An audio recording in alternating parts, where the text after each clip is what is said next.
that you're joining us today. And a little bit about Compassionate Atlanta. I think some of you are new to Compassionate Atlanta. We are a grassroots movement. We're part of a global movement that's been around since 2008. And here in Atlanta, we've been around for the last 6 years.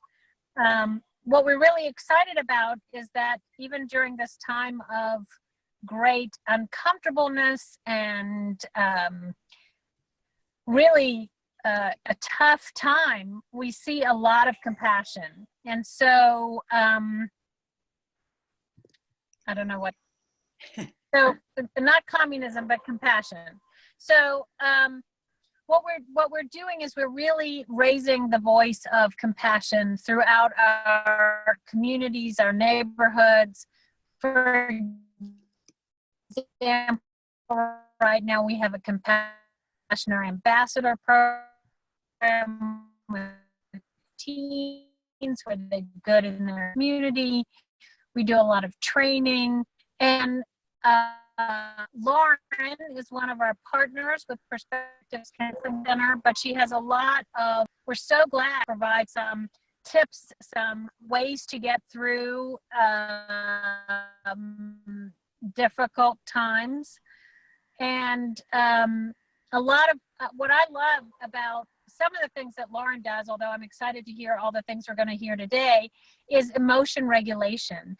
And I don't know how much you're talking about that today, Lauren, but this is what we do for adults, is we talk about taking 3 breaths, or what do you need to get to the next few moments. And I think having tools in your bucket for what you can do with your kids when you're at home all the time, when school isn't happening or camp isn't happening, is really our lifeline. And so my heart goes out to all parents with all kids at all different ages in a very, very different world. So Lauren, I'm really grateful that you partner with Compassionate Atlanta and that you're sharing some of our wisdom. Yeah. Well, I love Compassionate Atlanta's mission and everybody involved and connected with Compassionate Atlanta. It's just a real authentic, meaningful group making a positive impact in the world. So really glad to be here and just to be connected in general. So thanks. All right. So hi, Katie. Good afternoon. Hi. Sorry I'm late. No worries. We're good. How old are your kiddos? I just have one. He's 4. Okay. All right, great. So, so Katie, my contact information is in the chat bar, and the only thing that I had shared was I really want this to be really functional for all of you to take home something, because this is, I mean, I know, like, you know, air quotes, everybody's saying like this is an unprecedented time, and we know that we're living in it, right? As parents, we've never, you know, usually when kids are, you know, I mean, every family has their own timeline when kids are out of the house, and, you know, in daycare, in preschool programs. But this is just, it's a lot of at home with kids. And it's a very different time for parents, and it's challenging. Oh, hello. Okay. Good to see you. So, Hi. Does anybody else want to say hello or check in before I just start chatting? We're good? Okay. All right. Gabba, Laura, nice to meet you. Oh, nice to meet you too. Very nice to meet you. Thank you for telling me who you are. So if anybody has questions or wants to bring something up, I am fine to like indicate that you have a question and interrupt me. I'm good with that. This is my sign for flexible, and I welcome you to adopt this little sign also. It's not American Sign Language, but it really works. And you know, after this call tonight, one thing you guys can do when you're talking with your kids, your family, you can say, I was on a coaching call. It's like, you know, mom or dad had school today, and I learned some things. And this means being flexible. See how flexible means that our finger bends. And so we all have to practice being flexible, especially when we're home so much. And that's just one, well, we can talk more about being flexible, but flexible is expected in families, and it's something that we need to teach our kids. And a great way to teach our children is to model. So by us being flexible, you know, Johnny says he really wants to have mac and cheese for dinner, but you are planning on making hamburgers. You can, and if you decide you are going to make the mac and cheese, you can say, Mommy can be flexible. I'll be flexible. We'll have mac and cheese tonight. I'll make the burgers tomorrow night. So we're demonstrating how we do this. But before we get into more tools, I just wanted to do a check-in. Let's all ground ourselves. If you can, put your feet on the ground. Feel whatever piece of furniture you're sitting on with, you know, your bottom, your lower back might be in contact with the back of a chair or a couch. You might be sitting on the floor. And just feel your body for a minute. I like to put my hand on my heart because it helps connect me in the present moment. You don't have to put your hand on your heart, but also when I do this with the kids and families I work with, I like them to see how I'm connecting. Again, I'm a role model. I don't force anyone to put their hand on their heart, but by you doing it, your kids will probably want to imitate you, and that's a really good thing. So let's put our hand on our heart if you want. You can close your eyes and just take a nice, slow, deep inhalation through your nose. You can hold it for a moment and then blow out through your mouth. And let's do that again. Your timeline. Take a nice, deep, slow inhalation through your nose. Filling your lungs with air. You can hold it for a few seconds and then release through your mouth. Again, I sometimes exaggerate my inhalations and exhalations so that when I'm doing it with children, because I work with kids of all ages and all abilities, it's a really good visual and auditory model. So let's do one more slow, deep breath in.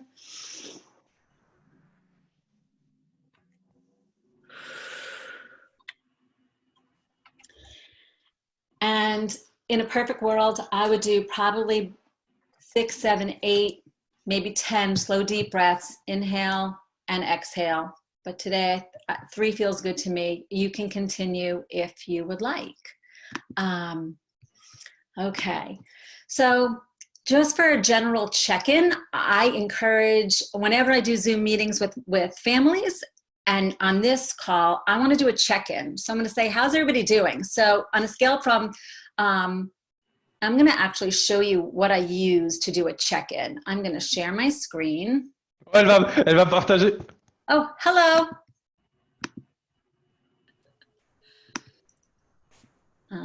Wait, what happened? Uh-oh. Can you see my screen? Yes. Okay. Yeah. Allô? All right. Is that Pierre? Allô? Hello, can you hear us? Allô? Mais Hello, Emmanuel?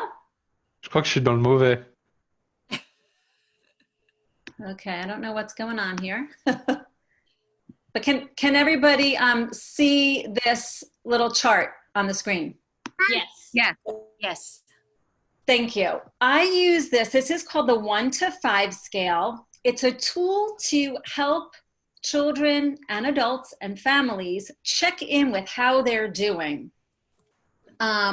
Because right now, during this pandemic, our energy, our mood, our thoughts, our feelings, behaviors, they're all over the place. And it's not only for our kids, it's us parents as well. So the first step in helping our kids and helping ourselves navigate is awareness. So we have to really take a step and be mindful, well, how am I actually feeling right now? And I'm fine with people vocalizing to participate. How many people feel like they're grounded versus how many people feel like they're sort of scattered in life in general during the past 2 months? Definitely at the beginning scattered. I think now I'm adjusting a little bit more. It's kind of like getting used to the new normal lifestyle. We kind of need to get used to. So now, like the past week or two, it's been all right. Okay. But at the beginning, it was kind of like chaotic. Yeah, absolutely. And that's expected because we haven't been prepped for this before. And something that's really important to recognize, our kids, regardless of their age, our kids pick up on our energy. So our parent energy cues the energy of everybody living in the house. And you might recognize that, oh yeah. So if we can get a hold of our own emotional grounding, we're gonna help, it's gonna have that trickle out effect. And I mean, if you think about it, when you're around people who bring you up, when you're around someone who's in a good mood, oftentimes, you feel good around them. If you can think of anybody in your life who is usually negative or in a bad mood or feeling, or, just the pessimist, you feel that energy. It's heavier, and we have to work hard to shield so that we don't take on another person's negative energy. And during this time, it's natural to have anxiety, increased worry, fear, all of that. That's what we're seeing, and we know that's happening. So if parents are able to recognize this first step of awareness, and if we can use tools to help ourselves as parents get grounded and feel calm, it doesn't mean that you're elated and happy and unrealistic. It just means that you know that you are safe and all is well. Right now in your household, things are safe and calm. Your kids are going to benefit. Does that make sense? Yes. Definitely. Okay, great. So this chart in front of you is the 1 to 5 scale, and you can use anything. With younger kids, I'll make a bar, like a line, a bar graph, and then they'll help me color in. And so we have 4 main emotions, and they sort of rhyme: glad, sad, mad, and scared. Those are the big 4. And every other emotion that we feel fits in one of these houses. So you'll see on this sheet, there's a little house. So just for an example, I'm going to share. Let's see if I can share. Here we go. I don't know if this is switching. Can you see those little houses right now? No, it didn't switch. Okay, It let was me the same. hold on. So I'm going to go to, one of the things that I've been practicing is my technology skills. No problem. This has been a learning curve for me, big time. Okay, do you see the 4 houses now? Yes. Excellent. So like under the sad house, we might have weepy or upset or down or blue. Can anybody chime in for some other emotions that would fall under the madhouse? Maybe angry, frustrated, maybe. Yep. Yeah, frustrated, angry, pissed off, temper tantrum. And then under the glad house, that could range from just being okay and fine to calm, peaceful, joyous, wonderful, loved, excited. It's all those comfortable, all those comfortable feelings fall in the glad house. And then in the scared house, we have worried, nervous, anxious, timid, frightened. Okay, so those are the big 4. And this is a great way to have a conversation with the family to just talk about, hey, on this coaching call, we were talking about there are 4 main houses and all of our emotions fall under one of these houses. The more we talk about our emotions when we're in a calm state, when our kids are not having a meltdown, we are going to have more success in teaching emotional language and and emotional regulation and resilience to our children. Luna, come here. Sorry, come here. So the big four, that's a great concept to really talk to any age child, starting at 2-3 years old all the way up. So now if I share with you how to use this check-in scale for the, the check-in scale for the 1 to 5 scale. Here we go. And you can create this to look any way you want. It does not have to be these people. With older kids, I ask them draw 4 people, and this is a great tool to first practice with yourself, and if you have a partner at home, just as a check-in. The more parents use tools with each other in crosstalk, the kids are going to recognize that that's a valid tool to use, and it can be very calming. And we want to use tools when we don't need them. So not during a major meltdown or a tantrum, but when things are relatively calm. So here, I would say for myself, I'll give you a check-in for myself. Right now, I am feeling, I'm feeling calm. Probably like a level, like 3.5, I'm calm. That was much lower before I got onto the Zoom call because I wasn't sure if my connection was working. So, and I'm also feeling, I'm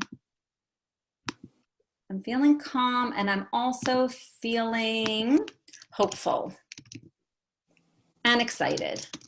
And about, if I have to rate that, I'd say that's pretty high. I'm like a 5 because I love sharing tools with parents and families.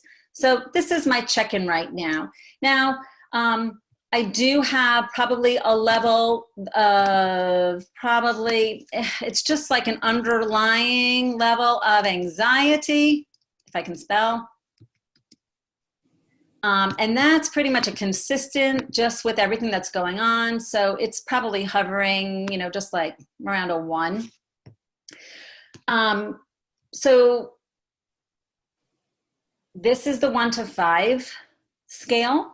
And as I said, you can do a bar graph, where the kids would just do it like this, with 5 spaces here, and you can show them how much of an emotion, how much of a feeling are you feeling, and then they color it in. So this is an example of a tool that I highly encourage families to use with the family. It's great to do before or after dinner or in the morning. Let's all check in together. How are you feeling? You don't even have to use a visual, but visuals can help solidify the understanding that it's okay to have mixed feelings. All of our feelings are okay.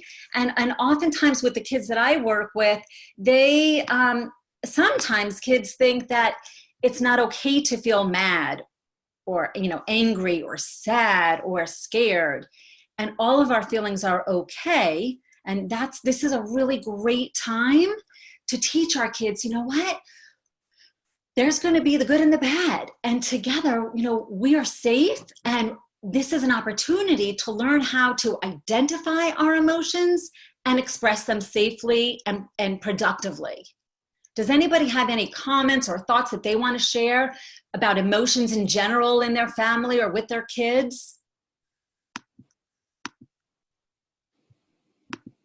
Okay. Georgia here, I appreciate what you're saying about the idea that the emotions are okay, because I know growing up, I just got that feeling that they weren't. So, being able to teach our kids different is very important, and I think will, change the cycle. So yeah, it really is, because a lot of parents that I work with, grew up also, it's really not okay. We always need to be happy. And a lot of kids that I work with, they only want to go to the glad house. And it's really hard for them to talk about and to acknowledge that they have some, less than happy feelings. And especially during this time, this is the time now to really make it okay. So what I've been hearing from parents, like the two biggest concerns lately, I'm hearing that it's hard for parents to be patient and also to deal with tantrums and power struggles.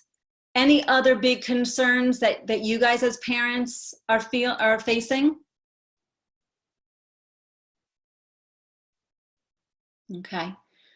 So there are two other tools I want to share with you. But before I share that, what helps kids in order to change behavior? So if a child is just used to crying and tantruming or being controlling, because oftentimes kids will try to control anything that they can, whether it's their food. I work with a lot of picky eaters, that they are trying to control that part of their life, what goes in their mouth. But it might be that a child will get very upset if they don't win a game, if you're playing a family, if you have game night. And this, again, being at home, parents are, because we're social distancing, parents and siblings and families, you guys are the social role models for your kids right now. If they're fortunate enough to be on a Zoom social group, that's fabulous. But right now in the house, we have a plethora of opportunity to demonstrate how to handle situations. And as you all know, as we know as adults, new learning takes time. It's not a quick fix, and we don't learn anything just like this, right? Think about riding a bike. We learn how to ride. We're gonna have a few falling off episodes and bruised knee, scraped knees, and bumps and falls. So just like learning new tools as parents, we'll be on the path and we might slip or fall off. And I just want to share that during this time, this is the time now more than ever for parents to give yourself some grace, because no one's perfect. No child, no adult. There's no such thing as perfection. We just want to keep gaining skills to build on what we already have. So it's okay. And again, the first step is awareness. So if you catch yourself, yelling and you didn't want to yell, take a deep breath, give yourself some grace, whoops. And it's okay to admit to our children, I'm sorry, I didn't mean to yell. I'm working on staying calm, but I'm feeling really frustrated. I'm like a number 5 of anxious, frustrated. So I need to do some things to calm myself down so I can be calm and talk in an inside voice. So a way to help kids recondition or create new neural pathways in our brain, because when we do things over and over, we have these neural pathways of behavior that are sort of ingrained. And if you picture water running down a mountain, it creates crevices, right? And it creates it carves out a little path in the mountain, in the hill, in the dirt. And so behaviors that we're used to doing are sort of like that. They just happen without much thinking. So we want to do some rewiring. And one way that we can help our children rewire behaviors is to catch them being good. And I air quote being good because I don't really like that word, being good. But what I really mean is catch them doing the behaviors that are helpful, that are kind, that are expected, that are wanted. And if you can point out, wow, wow, Nathaniel, thanks so much for clearing everybody's dishes. That is such a big help to bring the dishes to the sink. Or thanks so much, Joe, for putting your clothes in the hamper this morning.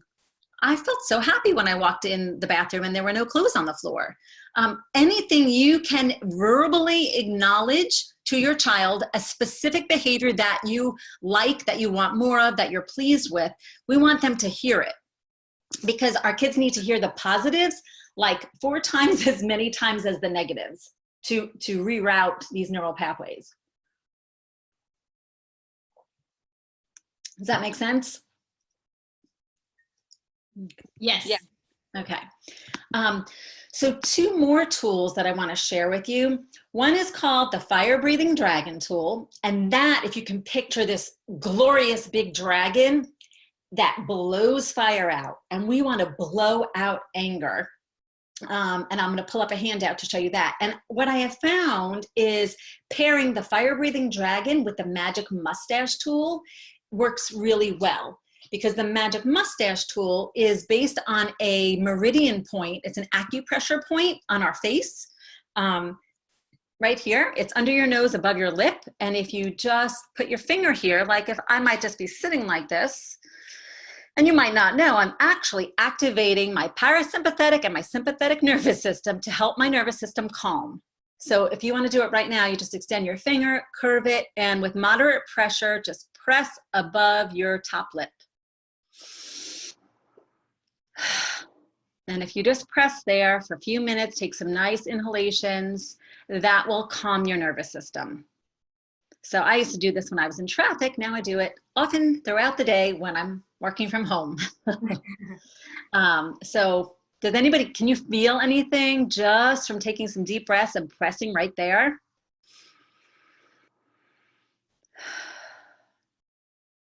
And again, this is a meridian point. It's used in tapping. I don't know if anyone's familiar with emotional freedom technique, EFT. You can Google that. There's a lot of great research on this tapping. It's tapping on meridian points on our face and like neck to really, it's used for lots of different things, but reducing anxiety around specific issues, that could be a whole nother talk, EFT. In any case, we developed the Magic Mustache tool because it's very easy to teach. You do not have to buy anything, and it's with you all the time because your body is with you. So that's a simple relaxation tool for the nervous system and the sensory system. Pairing that with the fire breathing dragon. So I'm going to share my screen again. Let me pull this up. Here we go. Okay, so the fire breathing dragon, oops, sorry guys, let me get this off and this on. Okay, and I think you might hear Luna in the background, so I'm gonna let her out of my office while I pull this up. Okay, can you see the fire breathing dragon? Yes. Yep. Okay. So this is a tool to move energy, angry energy, out of the body. And let me just get here. So, and again, this is a fun for younger kids, like for my elementary age kids. You know, if you can see what's written on these little cutouts, the word disappointment, frustration, jealousy, helplessness, mean people, fear. So these are emotions that don't feel good. We can put, you know, anxiety, you know, scary monsters, anything that makes your child mad. It might be brother or sister taking toys or not sharing or fighting. So we want to blow, this is just a game, and you can use this with a cotton ball and a straw to blow energy out. There's lots of different ways you can use this tool, but ultimately it's blowing the anger out of your body. So if you have a little bit of anger, it's a little breath. If it's a medium amount of anger, it's a bigger breath. And if it's a lot of anger, it's and doing this, teaching this to your children can help them recognize when they feel mad, they can blow this anger away until their body feels slightly more calm. Because anger is a very natural emotion, and everybody gets angry at some times. And it's important that we teach children, how do we safely and appropriately express and release anger? Because when we don't express anger, it pops up at unwanted and unexpected times. Parents, are you seeing that with your kids? Are you noticing emotions just either being volatile or unexpected times that emotions are popping up? A little bit? No? Yes, definitely. Just kind of random. And I attribute it to the quarantine. Yeah, yeah. So if we start talking about these big emotions, we name them. I've got this from Dr. Daniel Siegel. You know, we want to name it to tame it. So it's okay to say, oh, I see you are so mad. You have a lot of anger. I see your eyebrows are going in. Your lips are clenched tight. Your face is squinched up. Your hands are in a fist.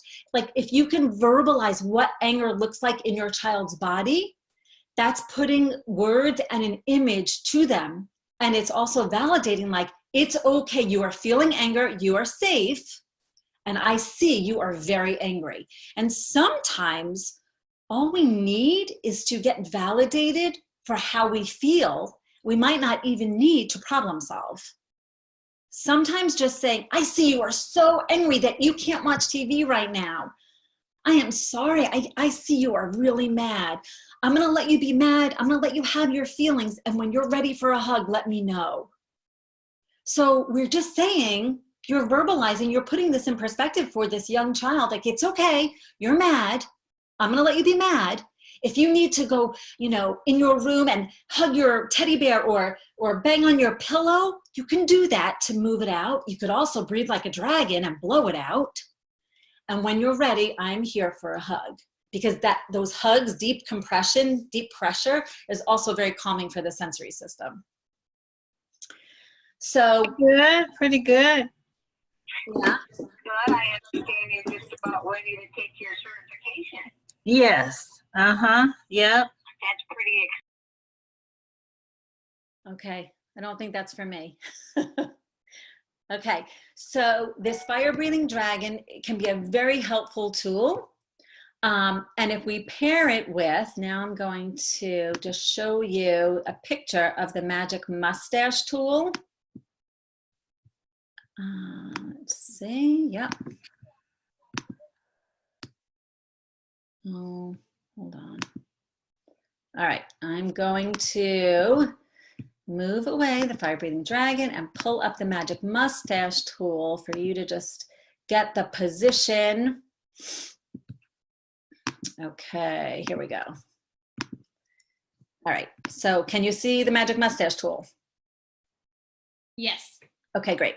So we talked about the spot, this meridian point, this pressure point. We can hold it for as long as we need to. After a few seconds and a few slow, deep breaths through my nose, I will feel calmer. So it's very simple. And if anybody wants one of these handouts, I'm happy to share it with you. You can email me. And there are some activities, but I just want to show you so you see this image of where the pressure point is.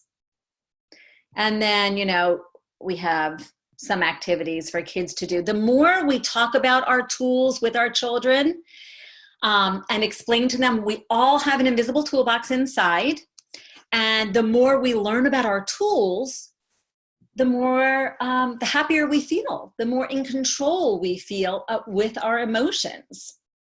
Hey, So, Lauren. yes. This is Leanne.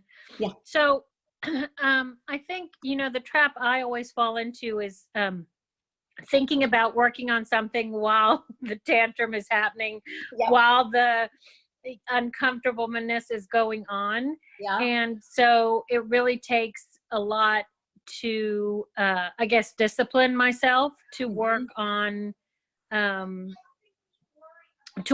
this when it's not an anxious moment, either for me or for the other person or for the other kid. I live with a 17-year-old, so you know, how do you bring that up? So I just wonder if there's something about, as you're talking about, like adding this into your routine, or even, I know some kids right now, scheduling is great for them, and and then others are overscheduled. How would you think is a good way to like fit this into your daily so that you don't do it when it's explosive? Yeah, and thank you so much for bringing that up, Leanne, because using this in the heat of the moment will not work. So it's super important to schedule it in as during a teachable moment.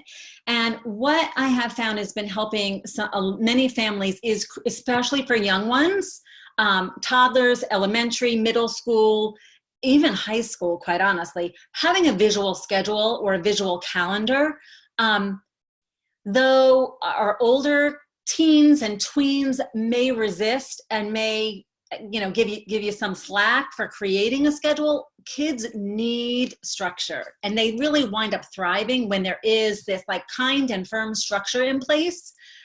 Because when kids kind of rule the roost, and when kids are able to just, when parents enable kids to just make the rules for the family, though it's probably out of love and wanting the child to be happy and the parent wanting to please the child, it's really doing a disservice to the child, because it's not in their brain makeup as a child to have so much control.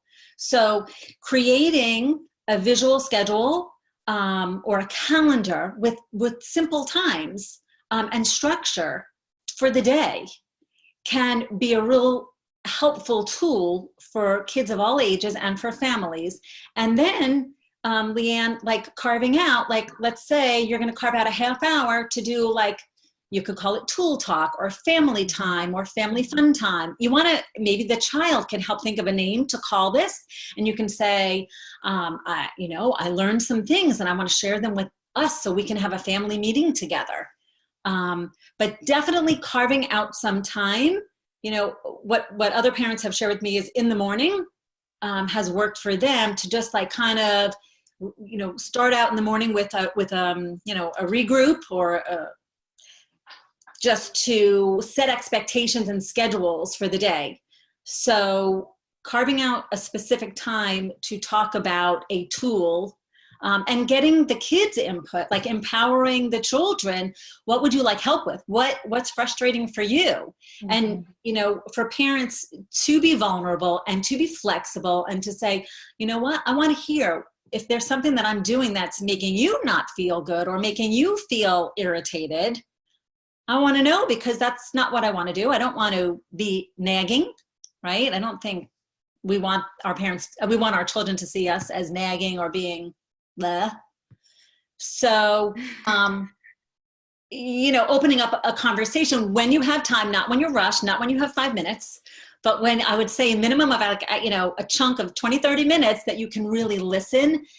And that's another tool, being an active listener. So really just giving your child a safe space to share. And once you connect with them, I'm going off a little bit, Leanne, but because I think taking a step back, like to really, really genuinely connect with our children, where they have time to talk. And again, they might shut down, they might not be interested, but the more we invite them to connect and share with them, we're going to do this, once a week, we're going to have a family meeting where this is our time to connect. And younger kids will probably like it, especially if they have a job to do during your family meeting. Maybe one person's in charge of picking out a snack, and everybody gets the snack at that family meeting. And then, you can have a very short agenda of what you want to share or teach. But before teaching a tool, I would highly suggest figuring out a way to connect heart to heart with each of your children. Leanne, does that sort of answer? Sorry. Yeah, that's great. And I love what you're saying about like some shared responsibility. Absolutely. Because I think also kids are feeling lack of control right now. Mm-hmm. And so giving them something to do sometimes diffuses the power struggle or gives them ownership of it in a different way. Absolutely. And yeah, thanks. That was helpful. Yeah, and I'm glad you brought up power struggles again, because I know I mentioned it, but the first step in being able to deal with power struggles is recognizing that one's about to percolate, erupt. And the way you can recognize a power struggle is if you are starting to feel like, if you're starting to feel tense, annoyed, if curse words are, formulating in your head, you're feeling your buttons are being pushed. This is a sign that, you're getting into or the environment is forming for a power struggle, and power struggles don't serve anybody. And it's our job as the adult to drop the rope so we don't get into the power struggle, because, it doesn't really get us. When parents are mindful, it does not get a mindful parent what they want. We want to build our children up so they can be these, light beings in the world, right? I think most of the parents that I talk with, they want their children to be happy, independent, functioning contributors in the world.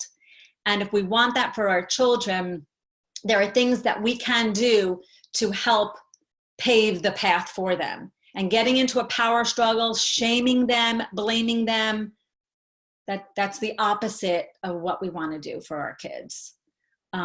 So visual schedules are super helpful, and they can be really simple or more, creative and artistic. And also taking into account transition times, because that's another area that parents have been sharing with me, like getting their child from one activity onto the next. And prior to the pandemic, transition times were hard for many children. So just to think about, if transitioning is difficult, you can brainstorm with your child. How would it help you to, to end playtime and get upstairs and get ready for bed? Like, what can we do to make it fun? I had one parent create a story with her children, and then they wound up acting out this whole little play scenario. And I think it changes every night. But they're all acting and to get upstairs so that they brush their teeth, get in PJs, wash their face, get into bed for story time. So there's again, if we try to look for the silver lining during this time of chaos and just such uncertainty, increasing creativity to bond and connect with our kids and our families, that's just one positive. If we have the luxury to ground and calm ourselves as the parents, to create this for our children and our families. Katie, did you want to say something? I didn't know if there was a hand that was raised before. Lauren, can you hear me? Yes. Oh, you can. Yeah. Okay. No, I forget now what I was actually going to say, but I think your last point kind of resonated with me in that this time, that we've had, extra time that we've had, with our 4-year-old, I'm almost kind of getting anxiety now thinking about him transitioning back into the normal routine, because it's like you can just tell he's getting of course he's an only child, so he doesn't have any other kids to play with right now. So it's all us all the time. And, he's just very attached, not in a bad way, but we're just spending a lot of, time together. And then also, he's out, we're out, we've relaxed because he doesn't have to wake up early. We don't have to wake up, to get out of the house either. He's staying up later. So there's just things that, are not sustainable for the long term once, you get back into a more rigorous routine. And so I've just kind of been thinking through that aspect of it as well. Should I start certain things, should I start to be putting more of a regimented, routine back in place in anticipation that this isn't going to go on forever, although sometimes it feels like it is. Right. Yeah. And this is such an important point, Katie. Thank you for sharing. It is helpful to, not that you have to implement a regimented routine, but to start to get a little bit of a routine in place, and to talk about one day we will go back to daycare or school or the park. We don't know when. And, for young developing brains, it's more challenging to figure out, what feels right to share, and we don't want to overshare. However, starting to put in a little bit of a routine is really smart. And I was on a call last week with one of my colleagues, and I thought this was brilliant. And I said, oh, I'm going to share this on, next Tuesday when I talk. Her name is Susheta Kamath, and she's also a speech pathologist and an executive functions specialist. And she was sharing, and she was encouraging her families to, during the day, that because one of the issues are like parents are feeling, like short order cooks, besides managing all of the household items with, kids and families, then now it's like making breakfast, lunch, and dinner, whereas kids used to be out at school, right? They would have breakfast on the run, and then school lunch is at school lunch, and then they come back for dinner. But now it's like, it's just a lot of cooking or meal prep. So she said, her idea was, no. Parents should not be creating this elaborate lunchtime, like if you're going to have breakfast together and dinner together. Instead, have your children help prepare their lunch like the night before, put it in a brown paper bag or their lunch box, and then they can have their lunch like a school lunch.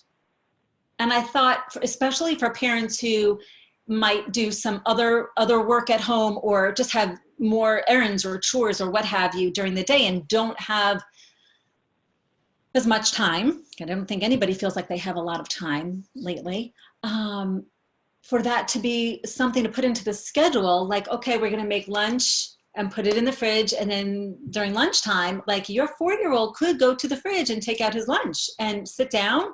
They can make a placemat for themselves. This is such a great time to teach. We put a napkin down, a plate, we get our lunch, and we're teaching life skills. So anyway, creating a schedule, Katie, with some basic things that would carry over, and like preparing lunch, even if it's like you're making the lunch and he's just putting it in a bag or in a bento box or in a lunch box, or just on a special Tupperware that goes on the shelf that he could then take down. I think is helpful. And that leads me into thinking also like just with bedtime and early and waking up time, because I know so many families, like kids are sleeping later if they don't have Zoom calls to get on, and staying up much later. And so I have a 7-year-old that was not personally, but I have a client who was sharing like her 7-year-old was thinking that 11 o'clock was his bedtime. And we know that that's not going to be sustainable. So start backing it up. Again, we want to do this with grace and self-love, because we parents know it's not easy to make changes like that. So really thinking it through, what's the best way to make a change so that you can gradually have more of a consistent routine that's going to be helpful when life shifts and there's going to be more separation time. And I'm happy to recommend, a few books, because reading stories with kids helps them imagine and see, be a part of the stories that can really help children adapt and just envision when things change or how they might change, or how they're different in stories, and then they can help apply that to themselves. So family meetings, I think, are a great thing to start implementing, because that can also carry over once kids go back to school. Well, we're still going to have our family meeting. We want to talk about what's going to be the same and what's going to be different. That could also be a helpful conversation when we're getting closer to the point of re-emerging into more public school scenarios. That's helpful. Thanks, Lauren. Sure. And one more tool I want to share. Well, in addition to the reminder for parents, if you can be gentle and give yourself grace, again, you are modeling this for your children. So not to be so hard on yourselves. And this is my last tool tip. This is a little book that I got many years ago. It's like falling apart, but I got it off of Amazon. And it's a little book by Louise Hay. It's 365 daily affirmations. It's called Power Thoughts. You don't need to buy the book. you can just, with your children, make a list. And if they're older, they can make a list themselves. You can all make your own lists for older kids, for younger kids.